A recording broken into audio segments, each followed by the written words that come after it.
Hey everybody, it is Charlie Unicorn with another pillow talk type of story time. So I've been reflecting a lot lately on my time as a single woman unicorn in the swinger lifestyle. I joined in April of 2019. It is now almost June of 2024. And I've had my fair share of three ways. And I'm going to be a little censored because this is YouTube. I will do an after dark version of this on my fan page as always. And you can come see me where I'm actually uncensored. But for now, I want to talk to you about almost the psychology of like what it was like to be in my head as a girl coming into her own, right? Like for the first time in her life, doing shit for herself and not looking for the company and the safety of another person to make it okay, which I looked to for people to make this lifestyle easier. I tried to have a boyfriend to join the lifestyle thinking that's how I had to do it. So I'm guilty as charged too for also trying to not come in as a single person. But the truth is, I'm so glad I did come in as a single because this lifestyle is filled with great people. And if you're going to match with anybody, you might as well do it in a lifestyle of kick-ass people. So go in single, come out different sometimes, you know? Not with your husbands, ladies, not with the couples that I like to hook up with. I'm talking about usually single men or people in poly dynamics where it's ethical. I'm a very ethical unicorn. I like to keep this lifestyle above board so that people's feelings are always, respected and for the most part, and no shady shit goes on and behind the alley kind of ethically. You know what I'm saying? So, anyways, I did join the lifestyle as a single girl, and I was not super comfortable in my body. I was brand new to the idea of getting naked in a change room, especially with men. And I basically had to overcome that in order to go to Oasis Aqua Lounge, the sex club in Toronto. And, I remember getting my locker, taking my shit off, and I couldn't even go out with a towel on. I had to have my bra on still. I was like refusing to take my bra off. And then I went outside and I saw that like no one else had any bra straps. And I was like, okay, I look uncomfortable here, so I need to go and like take my bra off to fit in. It was hilariously liberating. Um, and it's funny because the people who told me about Oasis before I went told me that that would happen. You go out, you feel like you're like gonna be a little more dressed anyways, and then you look around and you realize, whatever, we'll just get comfy. So, I had to jump in from that perspective and be this external person, sexually to couples. That's what I was looking for. I was looking to be a single girl unicorn, looking for male female couples to have threesomes with. And I wanted to have my first girl experience. I had not even known or had any inclination I had a thing for girls until this lifestyle ish. But that ish was a big ish, but whatever. Yeah. Um, but what was interesting about what I liked about being the unicorn and what I felt I had to pursue so strongly, even against all the internal resistance I had about the change rooms. And I don't even like casual sex with people I don't know very well. It's actually something I really don't like at all. So it was a lot for me to think, okay, I could actually have sex with somebody I don't know that well.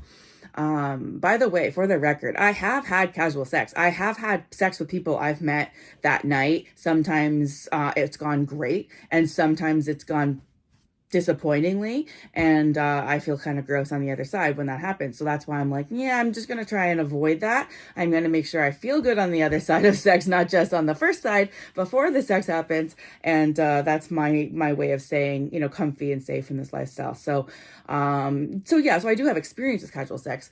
So I know I can have sex with people I don't know that well, but it is a bit risky for me and emotionally. And it's also like, it's a bit outside my comfort zone, right?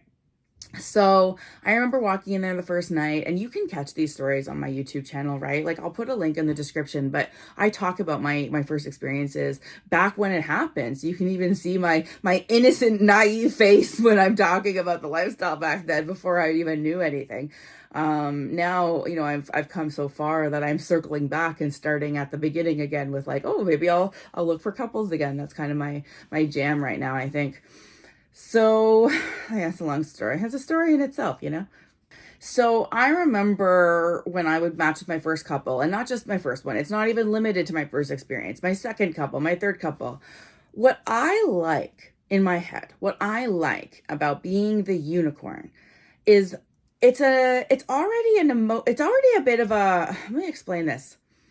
there's no competition between me and the woman, first of all, not in my head, because I know I'm an invited guest for an experience, and then that's the end of the invitation, right? So for the most part, and so that's already something I've pre-consented to if I'm looking for that experience. So I like that that's just kind of out of the way, and there's no power struggle between me and some girl about whether or not I'm a threat, because the truth is I'm there to be the icing on the cake, the sexual candy, if you will, for a fun adventure for a couple. And so what I like about that is being that energy, that person that's added to a couple, that lights their eyes up. They're like, oh my god, I'm having a threesome. Oh my god, my wife's making out with that girl. Like, I want to be a part of their happy energy and excited energy and erotic energy when they're having this experience with me. So I enjoy, asking what are your fantasies, so that, make sure the guy gets the double blowjob if that's what he's looking for, because you don't want to, assume that you know what this couple's into, first of all. You don't go kissing couples first. You got to make sure they're into that first. I realized the importance of understanding each and every couple has different boundaries and rules for their dynamics. So you have to always respect that. But what I liked is just the feeling of being, in a way, that sexual gift of that experience, because threesomes are not that common for the most people, right? You might have one in your life and then that's it. For people like me and my friends, no, it's more regular for sure. It's not even considered that special anymore.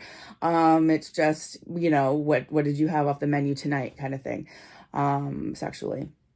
So I just know that I want to be that special experience. I want to do a job that makes me proud. Like, I want to give them that fantasy fulfillment. I want to look up while both of us are sucking the D, right? Like, I want to have those moments created, those memories created with me.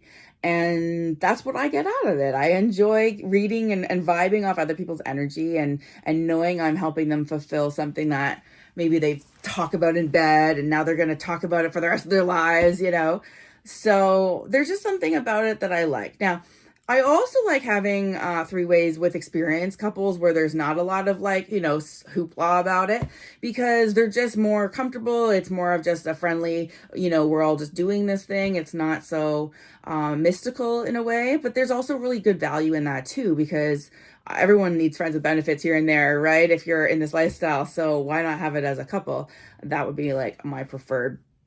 So yeah, so I think for me, I'm actually 40 now. I turned 40 this year, and I've been in some romantic relationships along the journey that I don't really document on my channel, because it's just not something I felt, first of all, I've ever had success doing. I have a lot of first dates on my other vlog channel that didn't turn into anything, and I'm like, maybe I should stop filming about it. Maybe I should stop showing that I suck at dating. No, it's fine. I think everybody has their own weird luck with online dating, and I'm no exception at all. So, yeah. I currently am with somebody, but there's a poly situation going on, so I am fully free to establish any new dynamics that I want. And I've been sitting here thinking, okay, what is it? What do I want? What do I want? What do I want? I think for now, I am looking for another guy right now, like another guy to like date, or like friends with benefits or something, like, but I want to get to know them before I have sex with them. It's not like I'm going to meet someone off the internet and hook up. I'm going to see them a few times. I'm going to wait till I feel comfortable around their fucking presence before I whip a tit out. You know what I'm saying? I'm being funny, but I'm also being very real. I don't even kiss people on first or second dates sometimes. I wait until I feel ready. So that's something I'm looking for, but I'm also looking to be a unicorn again. I think I'm going to start going to even unicorn night as a single girl at the sex club, and maybe even try a different sex club and see what my luck's like. So I'm excited to kind of get back with another male-female couple. I think I'm more accepting now of having a three-way with a couple where the woman isn't bi. Because at first I thought that's what I really needed. Why would I have a threesome if the girl's not going to go down on me? But the truth is, I don't really care if the girl goes down on me. I really do like sucking D. And so I'm happy to like suck a D with a girl. I mean, if she wants to go down on me, fine. But I don't really think I really care. I just think as long as no one's left out at any point, that would be a good situation. So I think I'm opening my mind to people I'm open to. I also like the idea of being more comfortable with casual sex. I'm trying to see if I can mentally, mentally come to a mindset where I understand the limited nature of casual sex and just, I don't know. I'm trying to set myself free from my own barriers, if that makes sense, my own blockages of like why I don't want to have these experiences. But for somebody who's demisexual like me, that means I need emotional connection before I have sexual attraction. Then yeah, no, I need to get to know somebody. I need to feel comfy. I need to know how, that you're a good person. I don't want to have sex with anybody until I know that they're a good person and that I'm not going to regret it. Ish. You always regret certain people, but not because, they're turned out to be a psycho misogynist on the other side. I mean, that can happen too. I don't like that. So, anyways, I digress.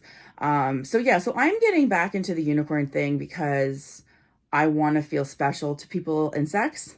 That it tickles my demisexual bone or itch, I guess. If you look at it that way. And I even want to do it with people I know already. Like, even if it's just people I've seen at the clubs and stuff that I'm like, yeah, okay, they're decent people. Why not? Why not have sex with them? The other issue is I don't necessarily like having sex in public, meaning I don't like having sex out in the open where people are watching. I know some people get off on this and love it. It's not for me. I need to wonder, like, I know I can do it, and sometimes I can do it and have a good time, especially if I basically tune them out. But if I can get past that, then I might even be able to be more successful in these clubs, right? So I don't know. We'll see. Even as an experienced, I would say swinger, but I'm not really a full-on swinger. Even as an experienced E&M lifestyle person, I still get nervous. I still get, anticipation about new experiences and stepping outside my comfort zone. I mean, it's a lot less than it used to be, but there's that part of you that doesn't know if you can do it, right? Or what does it mean if you do it? I don't know. I'm just in that place where even at 40, I'm like, well, what am I into now? Anyways, I really like doing these pillow talks. I have to be very careful on YouTube that I don't, let anything slip out, because that's why I can't do it on live stream. I just can't. I've already had a tip fall out. I had to edit it out. It is what it is. That's why I don't do a lot of live streams.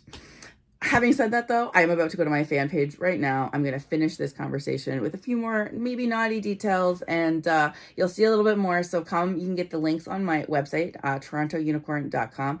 YouTube doesn't even let me post my website. I have to post a campsite link that has like a link tree of all my other links. So that's why that's there. But you can always find all the links on torontounicorn.com. Just Google me. It's not that hard to find my fan page.